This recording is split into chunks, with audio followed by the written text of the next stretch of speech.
Hi, everyone, and welcome to Strategic Wealth Strategies with our host, Alan Porter. Alan, how are you? And I tell you, now we're seeing so many of your information out there on podcasting and social media. You really are finally providing people with a blueprint to have tax-free retirement. Wow, that's such a powerful thing, as we're going to see if you did not check out the episode with you and I interviewing David Rubenstein. That is just amazing, isn't it? Well, exactly, but it's not only about the tax-free retirement. What I want to go over today is I want to compare the 529 plan, the state-sponsored college funding plan, to cash value life insurance. And as you're going to see, just like I've done with all my other podcasts, there's just no comparison. Okay, I'm ready. Let's rock and roll. All right, let me share the screen.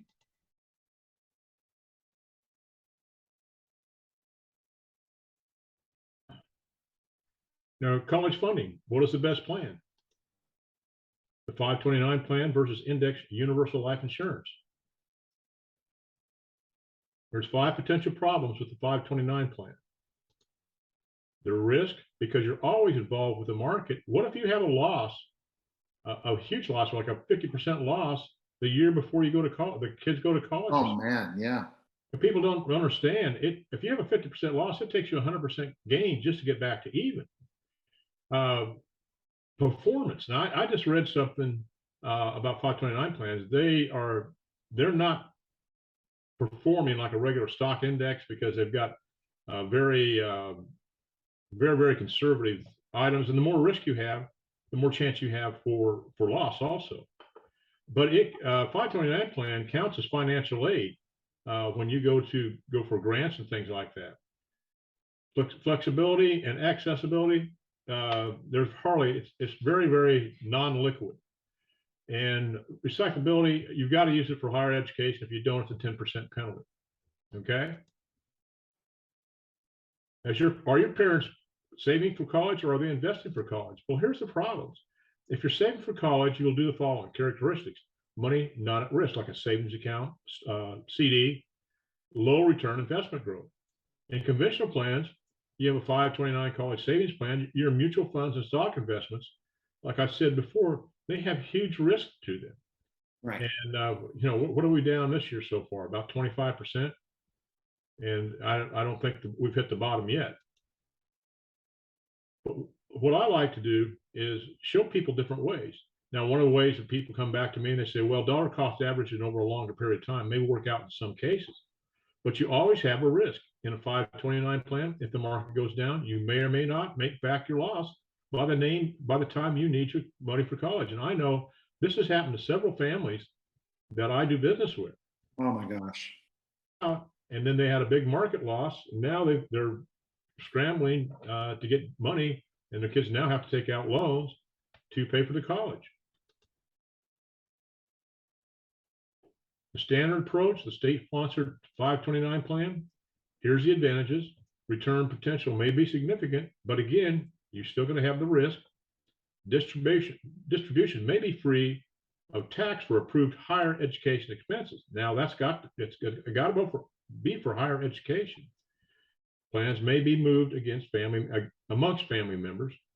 A state income deduction may be available for contributions. The plan only counts against you for aid at the parent asset level. But most kids, their parents are the ones that are funding their college. So if you're applying for a grant or something, this counts against you. Right. The disadvantages, it's not guaranteed. It's just like, Neil, when I talk about the stock market, a stock portfolio with fixed and fixed indexed annuities, it's not guaranteed. And a 4% distribution rate at $1 million portfolio, stock portfolio, that's $40,000 a year. It's not guaranteed. But if you have a fixed or fixed indexed annuity, you don't need to have approximately $650,000 in that same annuity to have the same $40,000 deduction income, and that's guaranteed. There's nothing that's guaranteed in any stock portfolio. There's no benefits, if no growth, and absolutely you're going to lose because you're going to have fees to pay. Because these people that manage these fees, they get paid a fee whether the client makes money or not. The more you save, the less financial aid that you'll qualify for. And I've gone over that a couple of times. Again, money must be used for college or a 10% penalty, and then it becomes all taxable. And you must have time for growth. Also, the UTMA, the Uniform Trust Minors Account, Uniform Gift Account, or minor account, if these have 529 plans within them, it is looked at as an asset for the child, and again has a significant bearing on how much financial aid that will be available. It's the same thing if it's not the UTMA, but it's a regular 529 plan. Oh my gosh. It counts against financial aid, and people do not understand that. A better savings alternative, cash value life insurance, an IUL, or a whole life. Either one will work. They're both great financial vehicles that people need to be educated on because they have no idea of the advantages. And I've said before, this stuff should be taught in high school, but it's not. The advantages, safe investment with a guaranteed internal rate of return. Now you can do that with both index universal life and whole life, but you know where you're at all the time. Right. But here's another big thing. It's self-completing. You have a death benefit as a hedge against the unthinkable that's tax-free. As an example, if I took out, well, I already have taken out, I've taken out 2 whole life policies for my granddaughters. And if something would happen to me, well, actually, I took them out on them, but something would happen to them, the one policy would pay for the other. But if I took them out on me, if I pass away, that death benefit will fund their policies, their college costs. And it's the same thing for a parent. They fund the policy. It's self-completing. Let's say they started out when the kids are 5 years old. They're getting ready to go to school, and the father is killed in a car accident. It's tragic. But his plans that he made for his children will come through. Life insurance is the only thing that will make happen what you want to happen in death. Right. Cash value amount sheltered from a financial aid form. It does not count as financial aid. So if you're getting a Pell Grant or whatever, it doesn't count against that. Here's another big thing: ability to borrow from the policy. You don't have to use it for just college funding. You can use it for housing. You can use it for car repair. You can do it for anything that you want to. So if your kid decides not to go to college, you're not out of luck. No. It's just like, I'm showing people how to become their own bank. Have total liquidity, use control of your money. Have you become the financial asset? Pay yourself instead of financial institution. You become your own bank. You do what you want with this money. That's right. Tax deferred growth. Again, we're tax deferred and tax-free withdrawal opportunities. And like I said, if that child does not want to go to school, now they're usually the beneficiaries. Okay. Excuse me, not the beneficiaries, but the insured. Sometimes they're not, but if they're the insured, I've had people say, well, they're not going to go to school. Right. I said, well, set this up. And then when they become responsible enough to contribute to their own, they've got a huge jump on everybody else in the job market because they've got their own retirement plan already set up. And they can take over. Let's say you fund it for 15 years or so. They can take it over after you feel that they have the responsibility to act on it and not, go blow it in some crazy thing when they're 20s. Right. But it has many different avenues of approach that you can use with this. Were there old products that were whole life products that if you stop paying, you never could get the money, that have changed the way this business has changed in the years you've been in it? That's not happened since I've been in it. And I've been in it over 10 years. But before that, have you heard the stories? I've heard that. I heard stories earlier, 20, 30 years ago, that was the case. There were programs that you couldn't cash out. You had to keep, it was only that. It was a life insurance, whole life that was earning. But if you stopped paying on it, you would never get the money. Yeah. Well, that had to change because that's a stupid policy as far as I'm concerned.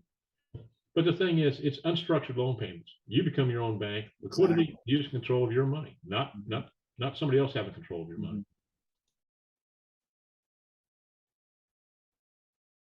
Cash value life insurance, annuities, home equity do not account against you when applying for college age. Very few people even know this. That's great.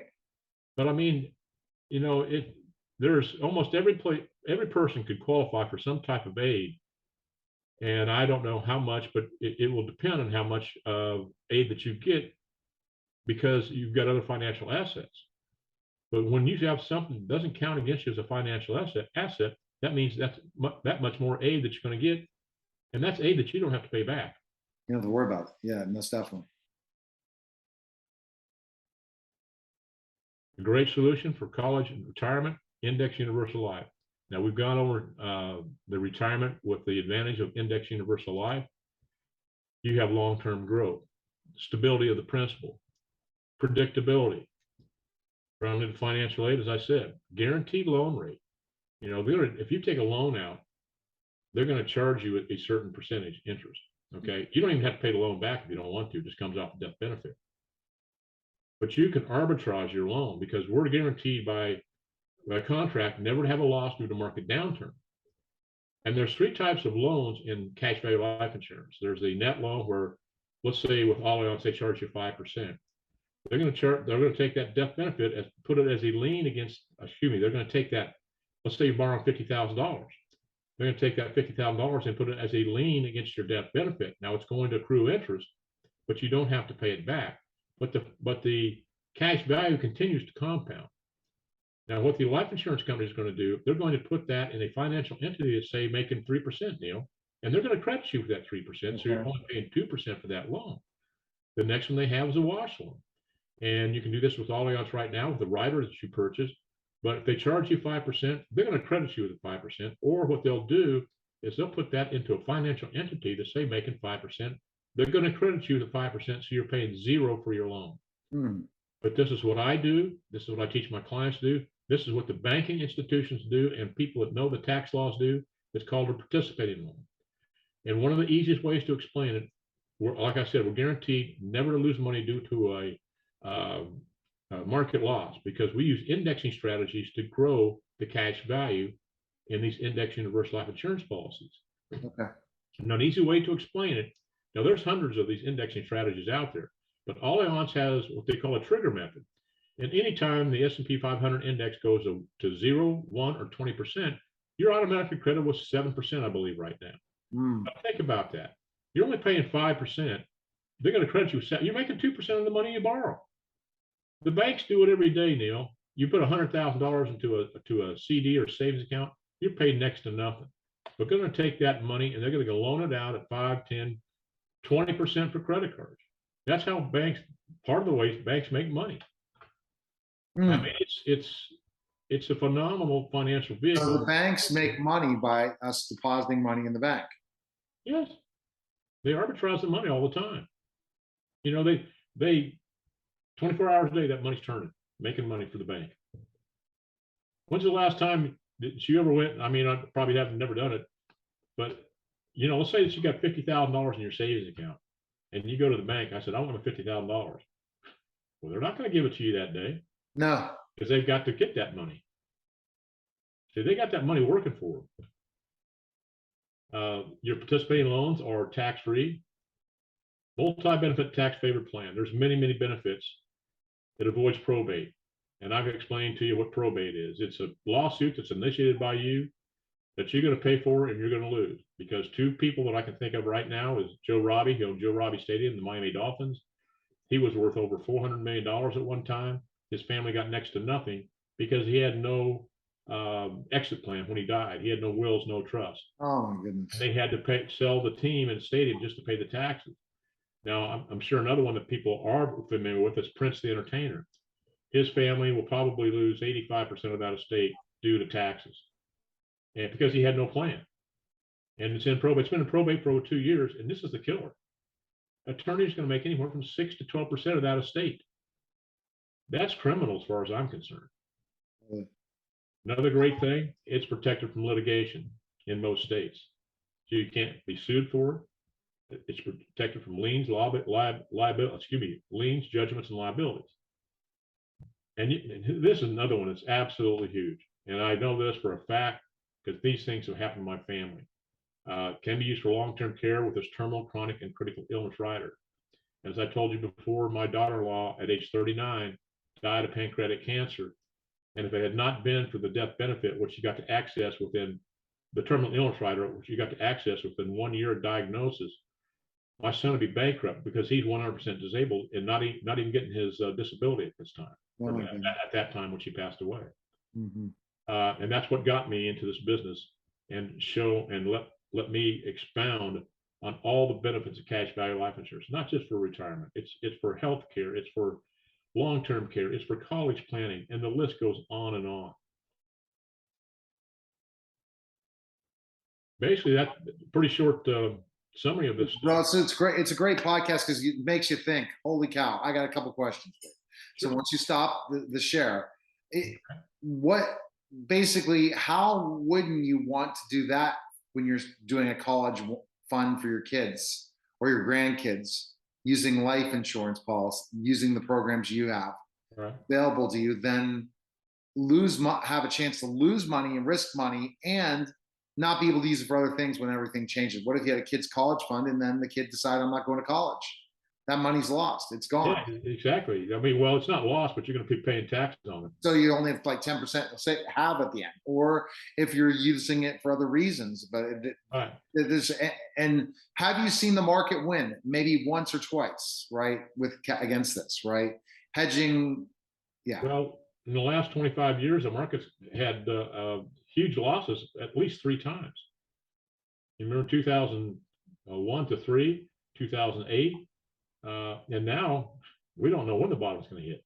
It's yeah, right. So you never know. Another pandemic.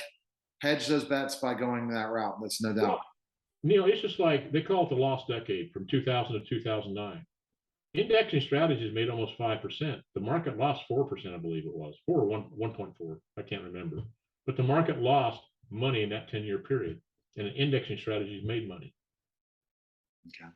And then I think the other part is you can take that money at any time out. So if you were doing a college fund and then something, God forbid, someone lost a job, you can't do it anymore. You can take that out as a loan and use it for something else. That's a key thing too, right? Yeah, you have complete liquidity to your money. You can't do that with a 529 plan. So Alan, you're here to teach us to become our own bankers. So what's the best thing to do is they can email you at strategicwealth0@gmail.com or call you at 910-551-1046, and then follow you on all the social media platforms, especially Facebook, your personal Facebook and Strategic Wealth Strategies, and connect with you on LinkedIn and reach out to you. You'll schedule a call today with them, right? Correct. And it's not just what I'm talking about today. I've got all kinds of financial strategies that are going to save people taxes. You know, what I do, I specialize in reducing and possibly eliminating both debt and taxes, and teaching you about effective interest rates that you're paying to the financial institutions and not yourself, showing you how to become your own bank, showing you how to have a tax-free retirement. Because in the retirement, Neil, it's not about return of investment. It's about distribution of assets. And when people, they talk to me about their assets that they have in their stock portfolio, and I said, well, did your financial planner tell you about this risk or that risk? Well, no, I've never heard of that. Well, that's because he doesn't want you to turn. But there's many risks like sequence returns risk, longevity risk. Your stock portfolio can't protect you from things like that. Right. But like I said, Neil, there's many things. I want to educate people. I'm very passionate about what I do. It's made a huge difference in my life, my clients' lives, and people that I talk to.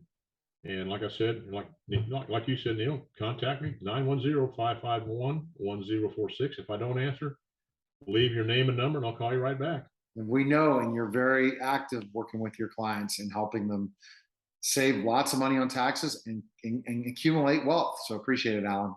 You betcha. All right. That was Strategic Wealth Strategies, guys. Take care.